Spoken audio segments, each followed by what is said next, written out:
août 1984, en Autriche. Dans la petite ville d'Amstetten, près de Vienne, Elisabeth Fritzl, une jeune femme de 18 ans, disparaît. Ses derniers mots, elle les écrit dans une lettre de quelques lignes. J'ai décidé de vivre ma vie, je suis dans une secte. Ne me cherchez pas, ne vous inquiétez pas, je vais bien. C'est la dernière fois qu'on entendra parler d'Elisabeth. 24 ans après, coup de théâtre. Elisabeth réapparaît soudainement. Le monde entier va alors découvrir avec horreur ce qui lui est arrivé.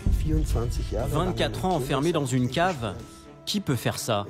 C'est dingue.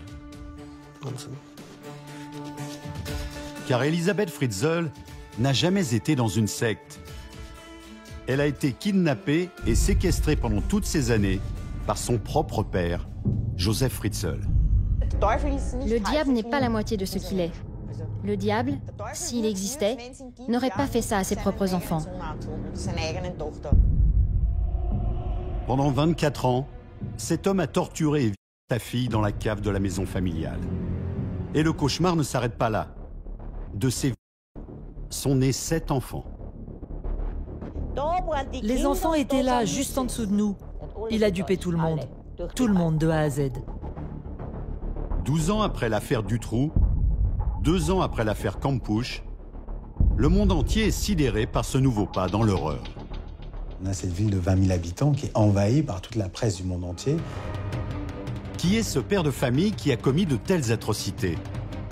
Comment cette femme a-t-elle pu survivre dans une cave pendant 24 ans?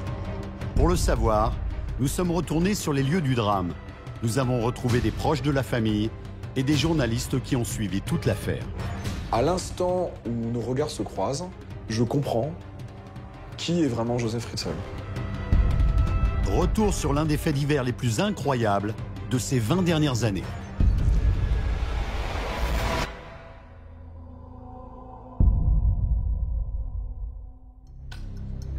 Nous sommes le 19 avril 2008. Une jeune fille est amenée à l'hôpital. Elle est entre la vie et la mort et présente des symptômes étranges. Les médecins ignorent de quelle maladie elle souffre. Pourtant, il y a urgence. Ils vont alors faire une étrange découverte. La jeune patiente ne figure pas dans les registres de l'état civil, comme si elle n'avait jamais existé. Les médecins sont face à une énigme. Qui est cette jeune femme dans un état désespéré? Pour le savoir, ils alertent la police et le mystère s'épaissit encore.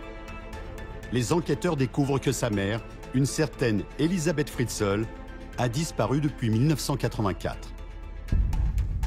Face à cette situation hors du commun, la police ouvre une enquête sur une affaire qui a démarré 24 ans plus tôt.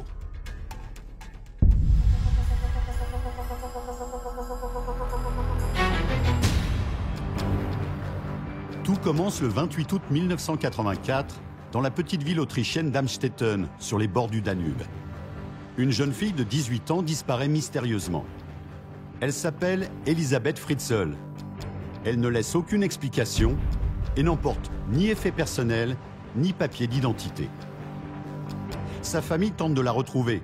Christine, sa tante, participe aux recherches. Ma sœur m'a dit qu'Elisabeth avait disparu.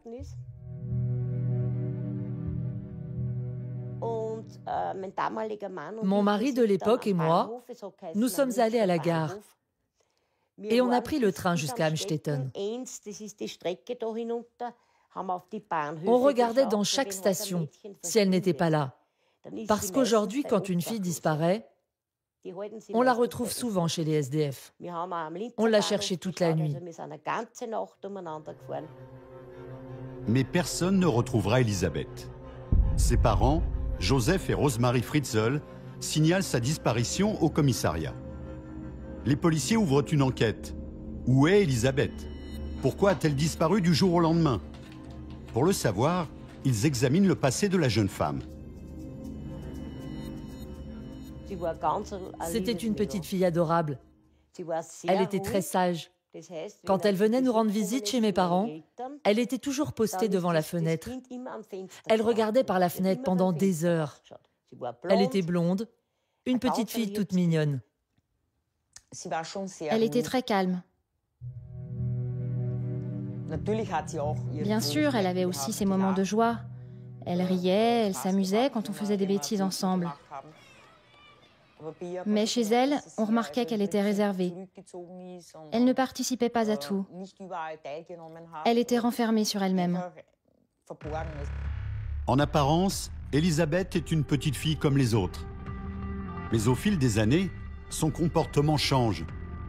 Au collège, elle a de mauvaises notes et peu d'amis. Quand on a 14 ans, on commence à regarder les garçons et à en parler. Et ce sont des conversations auxquelles elle ne participait jamais. On lui disait « Regarde ce mec, il est super, il est mignon, c'est un beau gosse ».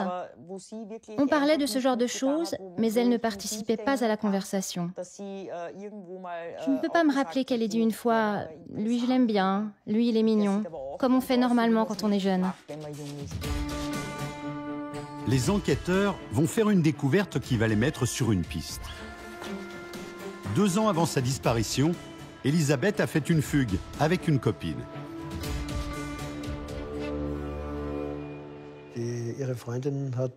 Une copine l'a accompagnée. Elles étaient jeunes. Elles voulaient de l'aventure. Alors elles sont parties à Vienne. Mais comme elles étaient recherchées, la police les a retrouvées là-bas. Pourquoi Elisabeth s'est-elle enfuie? À l'époque, personne ne cherche vraiment à le savoir. Mais quand elle disparaît à nouveau 2 ans plus tard, les enquêteurs sont persuadés que c'est une nouvelle fugue. Et un événement inattendu ne tarde pas à confirmer leur hypothèse. Quelques semaines après sa disparition, les parents d'Elisabeth reçoivent une lettre. Une lettre surgit quelques jours après la disparition du 28 août 1984. Une lettre dans laquelle Elisabeth Fritzl dit qu'elle part, elle quitte le foyer familial, elle a rejoint une secte et il ne faut surtout pas essayer de la retrouver. Elisabeth serait donc partie dans une secte de son plein gré. L'enquête touche à sa fin. Pourtant, les policiers vont recueillir de nouveaux témoignages qui vont les laisser perplexes. Certains amis d'Elisabeth ne croient pas à cette histoire de secte. Ça ne collait pas. Ce n'était pas son style de vie. Parce qu'elle venait d'un foyer très sévère. Elle ne sortait pratiquement pas de chez elle. Pour tomber dans une secte à cet âge-là, il faut avoir beaucoup de temps libre, passer beaucoup de nuits dehors ou alors connaître des gens qui sont déjà dans une secte. Et comment aurait-elle pu faire ça? Dès le début, on a pensé qu'elle pouvait être partout, sauf dans une secte. Elle était peut-être partie quelque part avec quelqu'un. On a pensé plutôt à la Hollande, quelque part à l'étranger, mais jamais dans une secte. C'était exclu.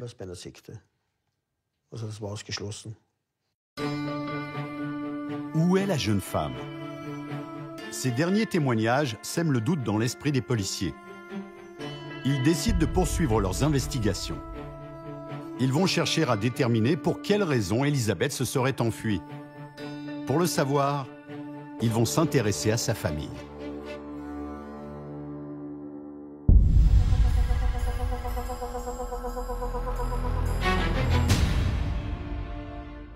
Les policiers reprennent leurs interrogatoires. Ils en apprennent un peu plus sur la famille Fritzl. Rosemarie et Joseph Fritzl se marient en 1955. Ils ont alors une vingtaine d'années.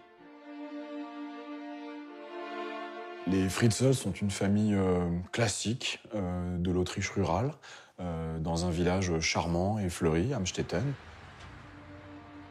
Joseph Fritzl est le patriarche. Il a eu 7 enfants légitimes avec sa femme Rosemarie. C'est un électromécanicien qui a fait fortune dans l'immobilier. Elisabeth est la 4e de ses 7 enfants. Peu après sa naissance, la famille s'installe dans le centre d'Amstetten, au 40 Ibstrasse. Joseph Fritzl est un citoyen modèle, un voisin tranquille. Tout le monde l'appréciait. À Amstetten, au travail. Quand il sortait avec sa voiture dans le village, tout le monde le saluait. Salut, salut. Il était très bien vu. Même dans les administrations, à la banque, avec les élus locaux. Il est connu à Amstetten, dans le voisinage, pour être quelqu'un d'assez jovial, mais à fort caractère. En apparence, les Fritzl forment une famille autrichienne sans histoire. Mais les enquêteurs vont vite découvrir qu'à la maison, Joseph Fritzl a un tout autre visage. Effectivement, Fritzl, s'il est connu pour être aimable dans le voisinage, c'est quelqu'un qui, en fait, à la maison, est extrêmement autoritaire. Son épouse est totalement effacée, n'a pas voix au chapitre. Au début, il était assez gentil. Enfin, c'est ce dont je me rappelle. J'étais toute jeune à l'époque, mais il était encore agréable. Mais au fil des ans, avec les enfants, son comportement s'est détérioré. Selon tous les témoins, Joseph Fritzl est un homme violent et autoritaire. C'est surtout avec Elisabeth que les relations semblent conflictuelles. Quand elle n'allait pas bien ou qu'elle était de mauvaise humeur et qu'on lui demandait pourquoi, elle disait toujours « Tu sais que je ne peux pas en parler. Je n'ai pas le droit, sinon j'aurais des ennuis avec mon père. » Ou papa, comme elle disait à l'époque. Il l'emmenait toujours partout avec lui. Les autres enfants, il ne les emmenait pas partout comme ça. Mais Elisabeth, oui. Et il voulait toujours qu'elle soit à la maison. Il ne l'autorisait pas à avoir des amis ou un copain. Et il voulait qu'elle soit tout le temps chez elle. Ça, je le sais de ma sœur. Avec sa fille, Joseph Fritzl est très possessif. Il lit son journal intime, fouille dans ses affaires et lui interdit même de sortir. Plusieurs fois, j'ai sonné chez elle et j'ai demandé si j'avais le droit de venir jouer ou de lui rendre visite. Et je me souviens que souvent, son père sortait en personne et disait que non, que ce n'était pas possible et qu'elle n'avait pas le droit de voir des amis. Et il nous demandait de partir. Il ne laissait jamais rentrer personne chez eux. On n'allait jamais plus loin que la porte d'entrée. Les policiers ont acquis une certitude. Ce père autoritaire pourrait être à l'origine de la disparition d'Elisabeth. Pour lui échapper, elle se serait enfuie dans une secte.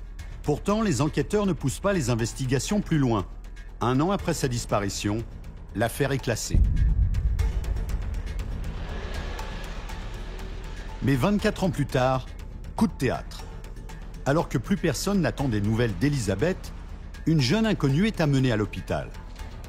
L'homme qui l'accompagne prétend qu'elle est la fille d'Elisabeth Fritzl.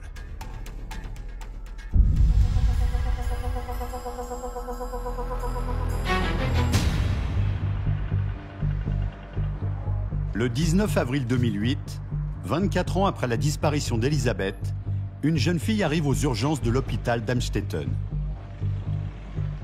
Une jeune fille de 19 ans arrive dans un état assez désespéré à cet hôpital. Elle est immédiatement placée en soins intensifs. La jeune fille, prénommée Kerstin, est inconsciente et en danger de mort. Elle est prise de crampes terribles, elle est épileptique, elle est gravement malade. Elle est dans un état assez grave. Elle souffre d'insuffisance rénale, d'insuffisance pulmonaire. Elle est placée donc en réanimation. Kerstin présente des symptômes étranges, une pathologie que les médecins ne connaissent pas. Le corps médical est désemparé. Il suspecte une maladie génétique. Pour s'en assurer, les médecins cherchent alors ses antécédents médicaux sur le fichier national. Mais à leur grande surprise, la patiente n'y figure pas. Immédiatement, ce qui attire l'attention des docteurs, c'est que cette femme n'a aucune existence légale, administrative, elle n'a pas de papier, elle n'a pas de numéro de sécurité sociale. Elle n'existe pas aux yeux de l'administration autrichienne. Kerstin est une inconnue pour l'administration. Pour en savoir plus, les médecins se tournent alors vers l'homme qui l'a amenée à l'hôpital. Il se présente comme son grand-père, mais il ne semble pas très coopératif. Le grand-père se manifeste par un comportement extrêmement déroutant. Il est très agressif, presque arrogant. Et surtout, il veut répondre aux moins de questions possibles. Il veut juste que les médecins de l'hôpital d'Amstetten soignent sa petite fille de manière à ce qu'elle puisse rentrer chez elle le plus vite possible. Les médecins sont stupéfaits. Pourquoi cet homme refuse-t-il de donner des informations qui pourraient sauver la vie de sa petite fille? Face à cette situation inhabituelle, ils préviennent la police. les enquêteurs vont rester sans voix en découvrant à qui ils ont affaire. Le grand-père de Kerstin n'est autre que Joseph Fritzl, le père d'Elisabeth Fritzl, cette jeune femme disparue il y a 24 ans. Et il va leur raconter une histoire étrange. Il affirme que Kerstin est la fille de sa propre fille Elisabeth, qui a disparu depuis 24 ans. Il dit avoir découvert donc Kerstin devant sa porte, avec un message de sa fille Elisabeth qu'il n'avait plus revue, lui demandant « Ma fille est malade, je ne peux pas m'en occuper, occupez-vous d'elle ». Les enquêteurs sont sidérés. Elisabeth, dont tout le monde est sans nouvelles depuis 24 ans, aurait déposé sa fille ce matin même devant la porte de ses parents. Et elle se serait volatilisée à nouveau. Pourtant, les médecins ont besoin de la retrouver au plus vite. Elle est la seule à pouvoir les informer sur les antécédents médicaux de Kerstin. Et le temps presse. La jeune fille est dans le coma. 2 jours après l'arrivée de Kerstin à l'hôpital, médecins et policiers décident de tenter le tout pour le tout afin de retrouver Elisabeth. Ils passent un appel à témoins dans le journal de 20 h. Qu'espérez-vous de cette médiatisation? Je souhaite que la mère prenne contact avec nous. Nous espérons que ça va nous permettre d'avancer dans notre diagnostic. Cette médiatisation de l'affaire va payer. 5 jours plus tard, nouveau rebondissement. Celle que tout le monde recherche à travers tout le pays se présente aux urgences de l'hôpital. Elisabeth vient de réapparaître après 24 ans d'absence. Une semaine exactement après l'arrivée de Kerstin aux urgences, les médecins de l'hôpital d'Amstetten voient arriver le grand-père, accompagné d'Elisabeth Fritzl.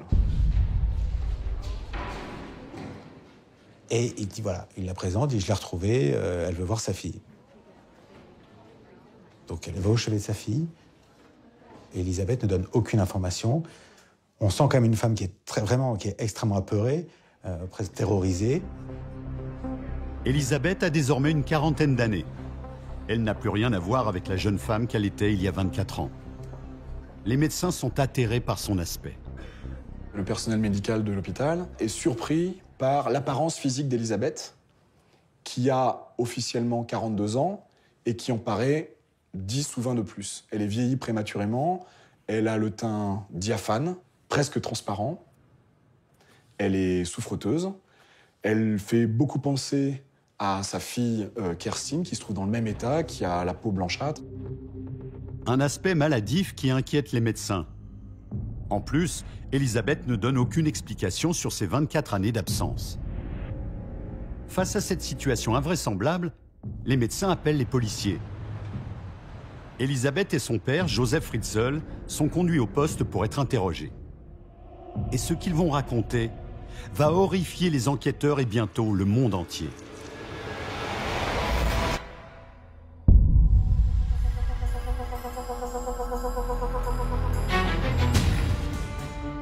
Pour pouvoir recouper leurs témoignages, les policiers auditionnent Joseph Fritzl et Elisabeth séparément. Ils commencent par entendre la jeune femme qui se mure dans le silence. Il va falloir près de 5 heures pour que Elisabeth, qui est quand même menacée par les enquêteurs d'être accusée de complicité de séquestration, d'actes graves, raconte la réalité. Une réalité terrifiante que les inspecteurs sont loin de soupçonner. Elle déclare qu'elle n'a jamais été dans une secte, qu'elle est séquestrée depuis un triste jour de 1984 dans une cave, et que Kerstin n'a jamais été dans une secte non plus, et que si elle est tombée malade, c'est qu'elle vit depuis sa naissance, 19 ans auparavant, dans cette cave avec sa mère. Elisabeth, que tout le monde croyait partie dans une secte, a en fait été kidnappée par son père à l'âge de 18 ans. Mais l'horreur ne s'arrête pas là. Elisabeth Fritzl est séquestrée depuis 24 ans dans la cave du domicile de son père. Et avec elle dans la cave se trouvent des enfants, tous mineurs. Ces enfants ont été conçus par inceste entre Joseph Fritzl et sa fille Elisabeth.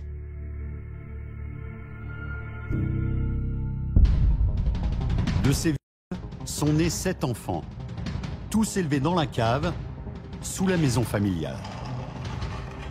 L'histoire est tellement monstrueuse que dès le lendemain, elle fait la une de la presse. En ouvrant leurs journaux, les habitants d'Amstetten sont sous le choc. Mon chef me dit, on a retrouvé la petite Fritzl. Elle était emmurée. J'ai dit quoi? Emmurée? C'est impossible à imaginer. 24 ans dans une cave, enfermée, et des enfants en plus. Mais qui fait ça? C'est dingue. Je me rappelle très bien de la scène lorsque je l'ai appris. Je me suis levée un matin, j'ai pris mon café, je suis descendue chercher le journal, je l'ai posé sur la table. J'ai jeté un œil au journal, j'ai bu une gorgée de café et puis j'ai regardé à nouveau le journal. Et là, j'ai vu sa photo. Je me suis dit non, ce n'est pas possible. Ce n'est pas possible, je n'y crois pas. Je n'y crois pas.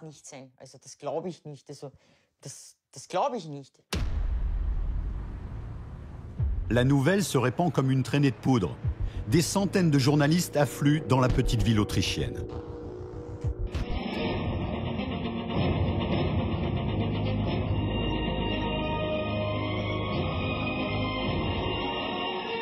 Une incroyable histoire de séquestration à présent. Elle s'est passée en Autriche et elle rappelle étrangement l'affaire Natascha Kampusch. Une femme de 42 ans a été gardée prisonnière par son propre père pendant plus de 20 ans dans une cave. Elle aurait eu 7 enfants avec l'homme de 73 ans qui a été arrêté. C'était fou à l'époque. Je me rappelle que des journalistes de tous les pays débarquaient dans la ville. Les projecteurs étaient braqués sur Amstetten. C'était devenu le centre du monde. Josef Fritzl est placé en garde à vue et mis en examen. Tout le monde veut savoir qui est l'homme qui a commis de telles atrocités sur sa propre fille. Les policiers vont être stupéfaits en découvrant le vrai visage de Josef Fritzl.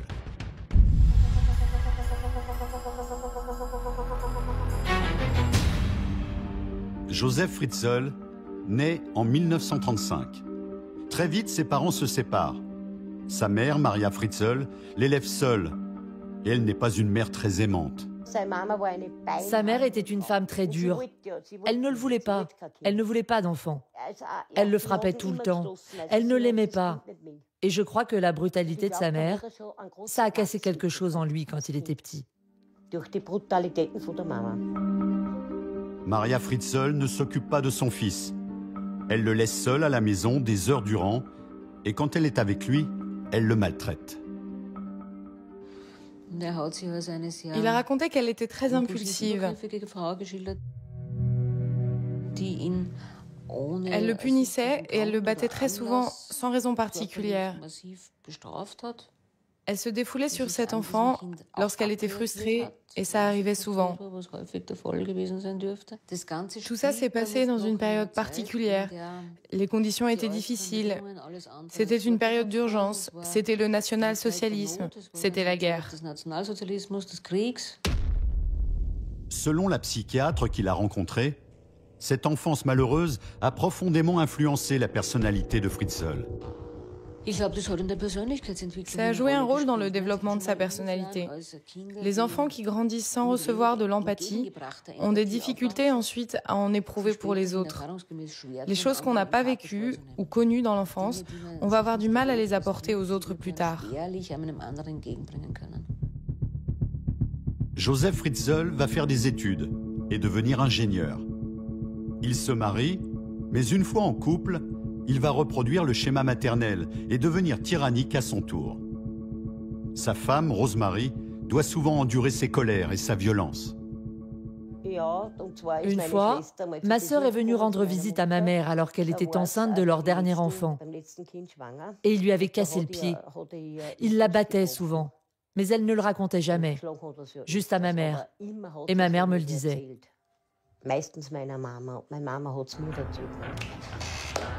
Au fil des années, Josef Fritzl est de plus en plus dur. Il se transforme en tyran domestique. Ses 7 enfants aussi deviennent ses souffres-douleurs. Quand il rentrait du travail et que les enfants jouaient, il devenait calme tout d'un coup. Dès qu'il passait le pas de la porte, il n'y avait plus un bruit. Ils étaient tous assis, comme des petits lapins. Et pour n'importe quoi, vraiment pour n'importe quoi, il les battait. Tout était prétexte à leur taper dessus.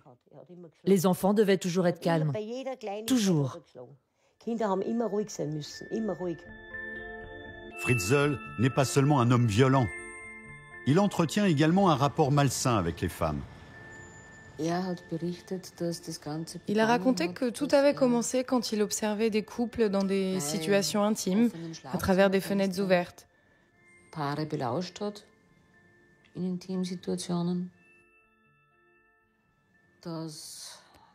Ensuite, il a commencé à aller dans des parcs pour suivre des femmes en se masturbant, mais sans forcément qu'elles le voient ou qu'elles s'en rendent compte. À 32 ans, Fritzl franchit une nouvelle limite. Il suit une femme dans la rue et la viole chez elle. Il écopera de 18 mois de prison. À l'époque, il est marié avec Rosemary depuis déjà 12 ans. Contre toute attente, son épouse ne lui tourne pas le dos. Et Rosemary va dire à la famille que Joseph Fritzl, en bon ingénieur, a dû partir pour un contrat à l'étranger et va revenir bientôt. Là encore, on est dans le déni et elle se rebelle pas. Elle avait une occasion là pour se rebeller, elle ne l'a pas fait. C'est peut-être une des aussi fautives ou complices par passivité de cette histoire. Selon les experts, Fritzl est un pervers sexuel. C'est en sortant de prison qu'il commence à mettre sur pied un plan machiavélique. Il a déclaré qu'il était né pour vivre. C'était donc clair pour lui qu'il devait trouver une autre solution pour satisfaire ce besoin en cachette, loin du regard des autres. Fritzl ne veut pas retourner en prison. Alors pour satisfaire ses pulsions, il met au point un scénario diabolique. Un scénario qu'il raconte aux enquêteurs et qui va leur glacer le sang.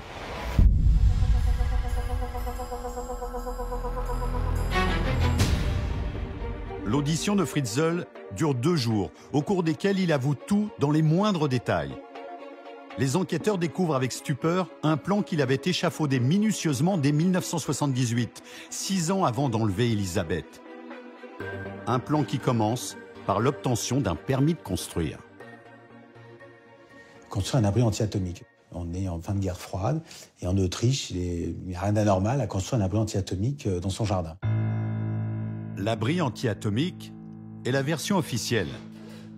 En réalité, Joseph Fritzl construit une maison souterraine dans laquelle il prévoit d'enfermer sa fille Elisabeth. Et personne ne se doute de rien. Car Joseph Fritzl a un atout. Il est ingénieur de formation. Je dois dire qu'en ce qui concerne l'électricité, l'électronique, la construction de machines, il faisait tout seul. Il pouvait construire une maison, par exemple. Tout ce que les entreprises de travaux font, il le faisait. En technique, c'était un génie. Il faut lui reconnaître ça. Il construisait toute l'année, alors personne ne remarquait rien. Il bâtissait des choses tout le temps. Il a fait une piscine sur la terrasse, par exemple. Il construisait toute l'année. Joseph Fritzl va construire une véritable forteresse juste en dessous de sa maison. Au moment où l'affaire éclate, le monde entier découvre avec horreur les plans de ce cachot dans les journaux. À la cave déjà existante, Joseph Fritzl rajoute un sas de sécurité. Puis il construit les 2 premières pièces. Au fil des années, la construction s'agrandit. Une chambre, une cuisine, une salle de bain, puis une 2e chambre et surtout un système de sécurité redoutable. Au fond de la première pièce qui constitue la cave principale, il y a des étagères. Et ces étagères camouflent une porte pivotante. On est un peu dans un film.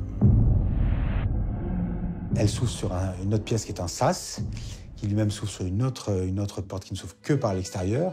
Et seul Fritzl connaît la combinaison. Il avait renforcé la porte avec du béton. C'était comme la porte d'un abri anti-atomique, qui résiste même contre les grenades. En fait, c'était vraiment un abri anti-atomique. Cette cave est une prison dont il est impossible de s'échapper. Après 6 années de travaux, son bunker est prêt. Il ne reste plus qu'à y attirer Elisabeth, sa fille de 18 ans.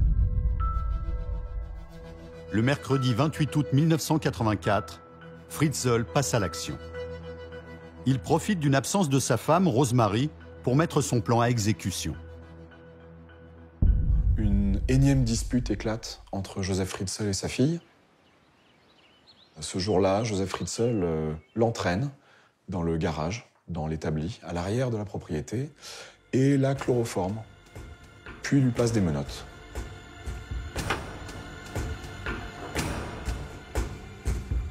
Quand Elisabeth Fritzl émerge de son coma, elle est dans un sous-sol, faiblement éclairé, elle est menottée.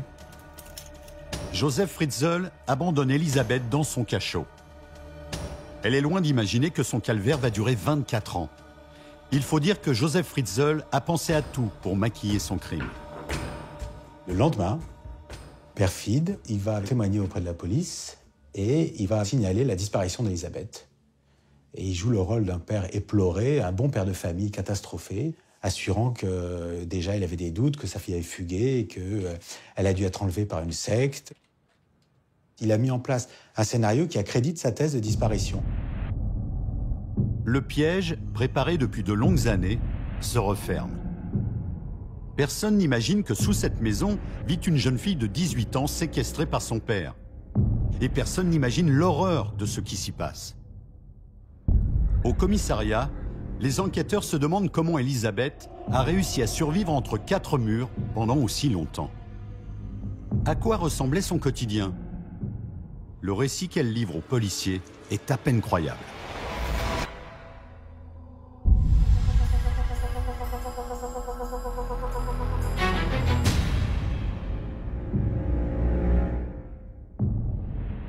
Durant les 5 premières années de sa captivité, Elisabeth est seule. 5 longues années d'ennui et de souffrance. Son unique lien avec le monde extérieur, c'est son père qui lui apporte de la nourriture et lui fait vivre un calvaire. Joseph Fritzl lui rend visite, une fois par jour, à la tombée de la nuit, et la sans un mot. Il va 3000 fois. C'est le chiffre qui a été établi par la police avec le témoignage d'Elisabeth. Et l'horreur continue. À 23 ans, Elisabeth s'aperçoit qu'elle est enceinte. Malgré les risques, Joseph Fritzl refuse qu'elle aille à l'hôpital. Il l'oblige à accoucher seule, dans la cave. Joseph Fritzl lui a apporté, pour tout soutien médical, un manuel sur la grossesse et l'accouchement. Elle dispose d'une serviette, de quelques instruments médicaux, au cas où il faudrait alléger certaines souffrances, et lui-même refuse de l'aider.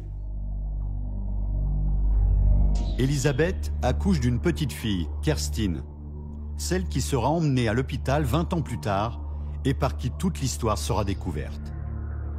1 an plus tard, naît Stéphane, puis Lisa et enfin Monica. 10 ans après avoir été enfermée dans la cave, Elisabeth a déjà 4 enfants. Ils ne sont pas seulement le fruit du viol. Ces enfants font aussi partie de la stratégie de Fritzl.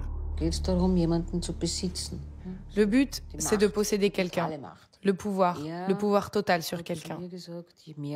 Il m'a dit que plus il aurait d'enfants avec elle, plus elle serait une valeur sûre pour lui.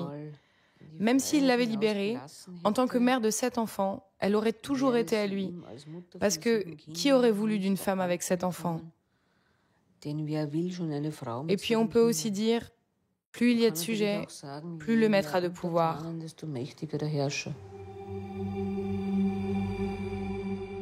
Dans la cave, le quotidien se déroule tant bien que mal.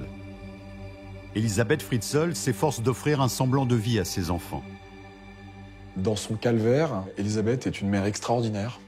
Elle instruit ses enfants, elle les couve, elle leur offre une affection débordante, elle leur apprend à lire et à écrire. Leur seule fenêtre sur le monde extérieur, c'est une télévision. Et leur bourreau, Joseph Fritzl. Il a descendu un oiseau dans la cave. Il y avait de la décoration. Il avait pensé à tout. Il leur a même descendu de la neige, une fois, pour que les enfants voient à quoi ça ressemblait. Ils n'en avaient vu qu'à la télévision. Elisabeth subit les réguliers de son père. Elle tente comme elle peut de protéger ses enfants. Car avec eux aussi, Fritzl se comporte comme un tyran. Joseph Fritzl dispose tout simplement d'un pouvoir de vie et de mort sur les occupants de la cave. Il leur dit que, À la moindre incartade, il fermera la porte à tout jamais. Et on verra bien combien de temps ils pourront survivre.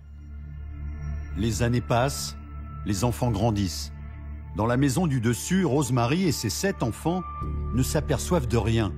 Le plan de Joseph Fritzl fonctionne à merveille, mais les premiers problèmes surviennent. Et Fritzl va franchir un nouveau pas dans l'horreur. En 1996, Elisabeth tombe à nouveau enceinte. Cette fois, elle attend des jumeaux. Et son accouchement se passe très mal. Le petit Michael, qui naît en 1996, qui est pris d'insuffisance respiratoire dès sa naissance et qui décède sans que personne ait pu s'occuper de lui, puisque Joseph Fritzl refuse de le faire hospitaliser, malgré les supplications de sa fille Elisabeth, qui le voit mourir devant elle. Hospitalisé à temps, Michael aurait sans doute survécu. Mais Fritzl ne veut prendre aucun risque. Il laisse l'enfant mourir sans aucun soin et se contente de faire disparaître le corps. Il va l'incinérer dans une chaudière. Et ce qui est épouvantable chez cet homme-là, c'est que finalement, il règle un problème, rien d'autre. Dans sa vie, il construit un scénario pour assouvir sa perversion et il règle des problèmes purement matériels. Il va brûler un enfant sans aucune émotion, uniquement parce qu'il fallait trouver une solution. Et Fritzl devra bientôt résoudre un autre problème. Avec toutes ces naissances, la cave devient trop petite. Fritzl imagine un nouveau scénario, et encore une fois, personne n'y voit rien de suspect. Il va inventer un stratagème pour faire sortir certains enfants. Ça commence avec Lisa, qui est une petite fille qui écrit beaucoup. À 9 mois, Fritzl fait sortir Lisa de la cave et la dépose sur le pas de sa porte. C'est Rosemary, sa femme, qui va la découvrir. Un matin de bonne heure, ma sœur est sortie de la maison et elle a entendu un chouinement. Alors elle a regardé autour d'elle et elle a vu un gros carton. Et là, Lisa était dedans. Avec un mot d'Elisabeth, c'était son écriture, qui disait qu'il devait s'occuper de la petite et qu'on ne devait pas la chercher, que ça ne servait à rien. Sans le moindre scrupule, Joseph Fritzl fait adopter les enfants qu'il a eus avec sa propre fille par sa femme Rosemary. Ainsi, ils accueillent Lisa, puis Monica et Alexander. Fritzl les fait sortir de la cave quelques mois seulement après leur naissance pour ne pas qu'ils puissent parler. Et il ne les choisit pas par hasard.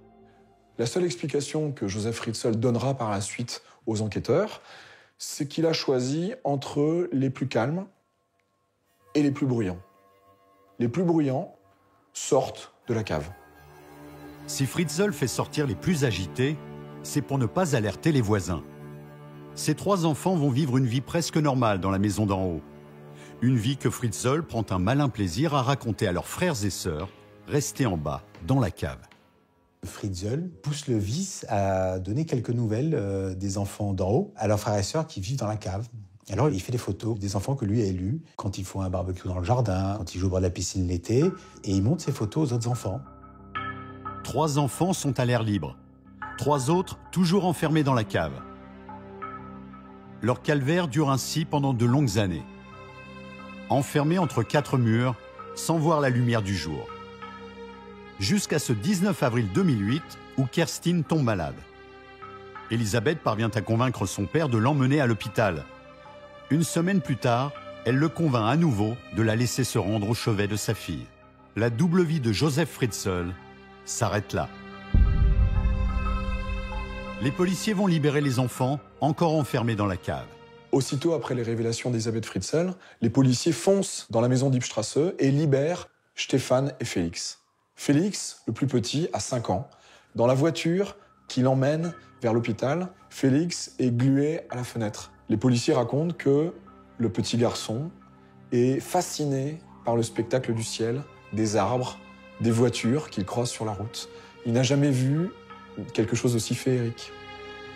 L'histoire des Fritzl est tellement ahurissante que les policiers ont du mal à y croire.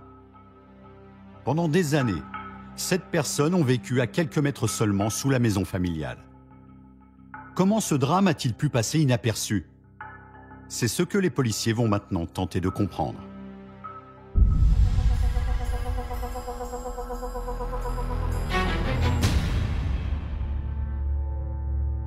Les enquêteurs s'aperçoivent rapidement que si Fritzl a réussi à cacher sa double vie, c'est parce qu'il avait imaginé un système quasiment infaillible. Pendant 24 ans, il a imposé à sa famille d'en haut des règles drastiques. Personne n'avait le droit de s'approcher de la cave, ni Rosemary ni les enfants. Et personne n'avait envie d'enfreindre ces consignes. Fritzl est très violent, leur fait peur, les menace, donc personne ne se risque à descendre dans la cave. La cave, c'est son domaine. Tout le monde le craignait, même ma sœur. Elle se faisait frapper tout le temps, tyrannisée. Elle était comme un chien soumis. J'ai jamais compris ça. C'était comme s'ils étaient tous ses prisonniers. La famille n'est pas la seule à devoir se plier aux règles du tyran. Pour se faire un revenu supplémentaire, Fritzl louait des chambres dans sa maison. Pendant les 24 ans de captivité d'Elisabeth, une centaine de locataires se sont succédés. Et personne n'a jamais rien remarqué. Mais le règlement était drastique. Il ne devait en aucun cas s'approcher de la cave ou du jardin situé juste au-dessus. Joseph Leitner a loué une chambre chez Fritzl pendant 4 ans. Une fois, je lui ai demandé « Monsieur Fritzl, est-ce que nous pouvons utiliser le jardin une belle journée comme aujourd'hui ?» Il a tout de suite répondu non. Et que si jamais il se rendait compte qu'on avait été dans le jardin, il déciderait de résilier notre bail. C'était son domaine privé et c'était pareil pour la cave. Fritzl leur interdit même de posséder un animal de compagnie. Joseph Leitner a osé enfreindre l'interdiction. Et son chien a peut-être été le seul à se douter de quelque chose. Souvent, quand je regardais la télévision, je baissais le volume parce que les murs étaient très fins. Et régulièrement, les oreilles de mon chien se dressaient. Et il commençait à aboyer ou à grogner très doucement. Et je lui disais « Mais Sam, qu'est-ce qui se passe? Arrête, j'ai regardé dehors, il n'y a rien. » Mais ça se passait très souvent. C'était presque tous les jours.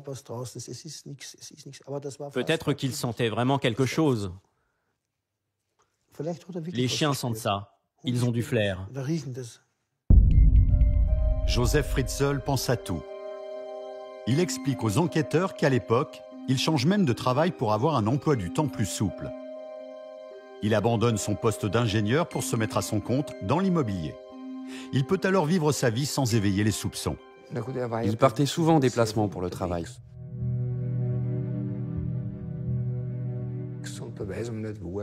On ne savait jamais où il était. S'il était dans son atelier ou à la cave, personne ne le savait. Joseph Fritzl a désormais le champ libre. Il passe ses journées à cacher la vie de sa famille clandestine. Pour ne pas être démasqué, il fait des kilomètres pour jeter leurs poubelles ou pour aller faire leurs courses. Donc il se rend à l'opposé d'Amstetten dans un supermarché totalement anonyme. Il va faire des courses, il achète des couches pour les enfants, il achète de la nourriture. Il se rend dans des pharmacies, acheter de l'aspirine parce que c'est la seule chose auquel ils ont droit. C'est quelqu'un qui finalement cloisonne tout dans sa journée, dans sa vie. La vie d'en haut, les courses pour la vie d'en haut, et puis après les courses beaucoup plus loin pour la vie d'en bas. Et il leur amène tout cela en cachette le soir venu quand il n'y a plus personne qui est éveillé dans l'immeuble. Parfois, je le voyais rentrer en portant des sacs. Est-ce qu'il y avait des courses dedans ou autre chose? Ça, je ne sais pas. Tout le monde m'a dit « Mais tu ne lui as jamais demandé ce qu'il faisait ?» Mais je ne peux pas aller voir mon propriétaire et lui dire « Hey Fritzl, arrête-toi un instant. Qu'est-ce que tu as dans tes sacs? Et qu'est-ce que tu fais avec ?» Je n'en ai pas le droit. Mais bien sûr que je l'ai souvent vu avec des courses. Mais quand quelqu'un va faire les courses, qui trouve ça suspect?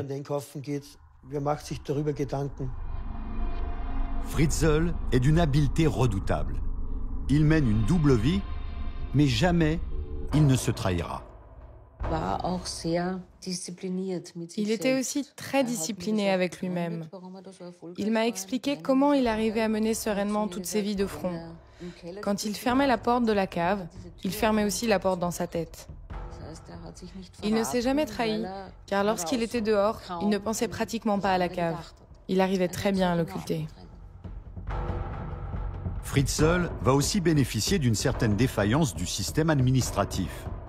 À l'époque, la famille, qui a adopté légalement les 3 enfants de la cave, reçoit régulièrement la visite des services sociaux.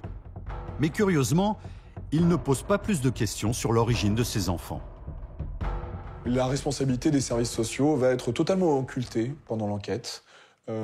L'argument invoqué par l'administration tient simplement au fait que, comme dans toutes les administrations de tous les pays, les services sociaux sont en surcharge. Il y a un manque d'effectifs criant. Et somme toute, Joseph Fritzl a bien ficelé son affaire. Il a fait signer ses lettres de sa fille, de la main de sa fille, et qui donne admirablement le change aux services sociaux qui ne voient pas le mal, là où ils auraient dû le trouver. Pendant 24 ans, Fritzl s'est montré d'une intelligence démoniaque. Démasqué, il va maintenant devoir s'expliquer devant un tribunal. Les juges et le monde entier attendent de voir celui que l'on appelle désormais le monstre d'Amstetten.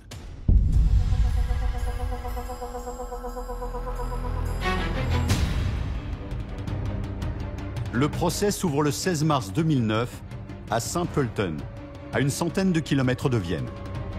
Joseph Fritzl arrive à l'audience escorté par une dizaine de policiers et caché derrière un classeur. Il est poursuivi pour inceste, séquestration, esclavage et meurtre. Il risque la peine maximale, la prison à perpétuité. 2 ans seulement après l'affaire Kampusch, les yeux du monde entier sont à nouveau braqués vers l'Autriche. L'Autriche est devenue le pays des caves. Les tabloïds anglais et allemands s'en donnent à cœur joie. Joseph Fritzl doit être condamné, si possible, à perpétuité. Et si possible, faire en sorte que Joseph Fritzl disparaisse à tout jamais de la société. On sent que c'est une tâche indélébile. Il y a une espèce d'ambiance nauséabonde. On va dire, mais de toute façon, ça se passe en Autriche, c'est pas pour rien. De nombreux journalistes viennent couvrir cette affaire. Seule une centaine d'entre eux, triés sur le volet, a le droit d'assister à l'audience. Morin Picard faisait partie de ceux-là. Ce premier jour de procès reste gravé dans sa mémoire. Joseph Fritzl lève les yeux et balaye la salle du regard.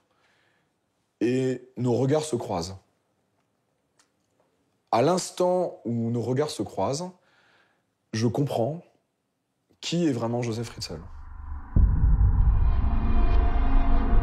Son regard est perçant, franchement intimidant, glaçant même. Et il y a une raison pour laquelle Joseph Fritzl balaye la salle du regard. Il a entendu dire que Elisabeth pourrait se trouver dans l'assistance pour entendre son père et voir comment il va réagir. Il veut croiser le regard de sa fille. Elisabeth était-elle présente dans le public ce jour-là? Certains affirment que oui. Elle n'a pas été entendue à l'audience.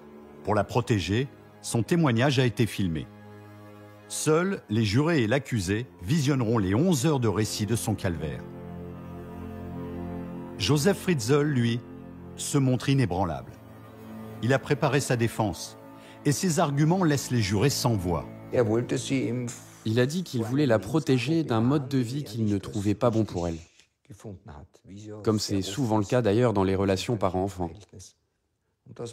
Et c'est aussi la raison pour laquelle il en est venu à penser que sa manière de vivre n'était pas la bonne et qu'il devait intervenir.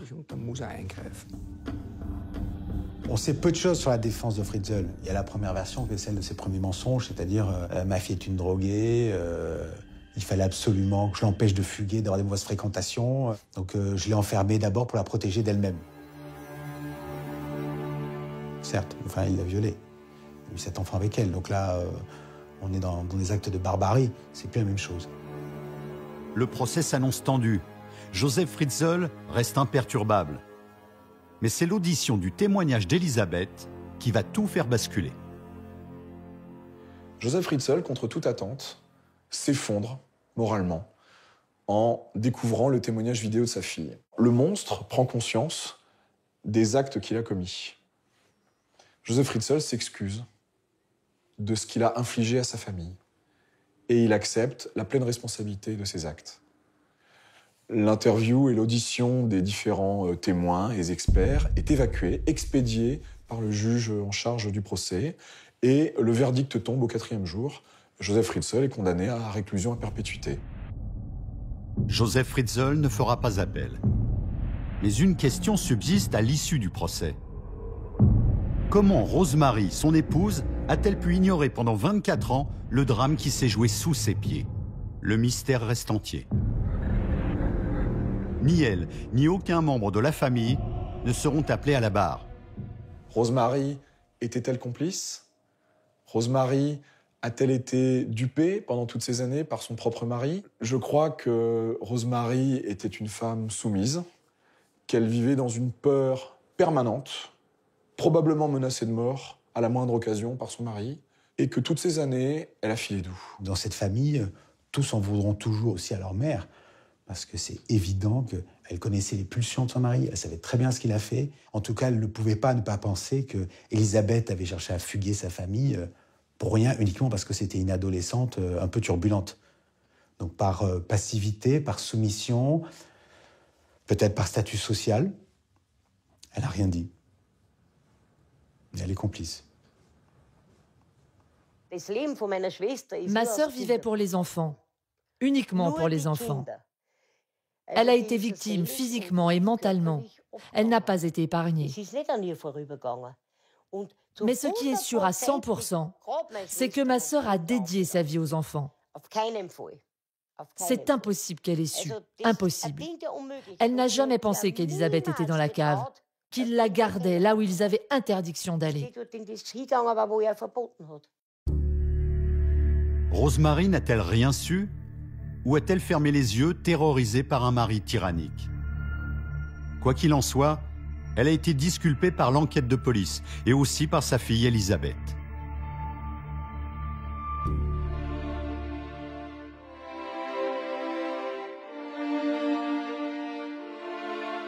Joseph Fritzl est incarcéré à la prison de Krems.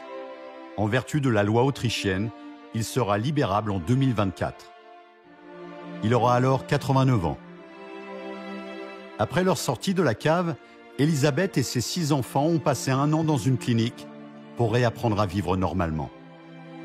Apprendre à courir, à rire, apprendre la pluie et le soleil, apprendre à vivre libre. Ils habitent aujourd'hui dans un endroit tenu secret. Elisabeth Fritzl et ses enfants ont toujours refusé d'être exposés dans les médias.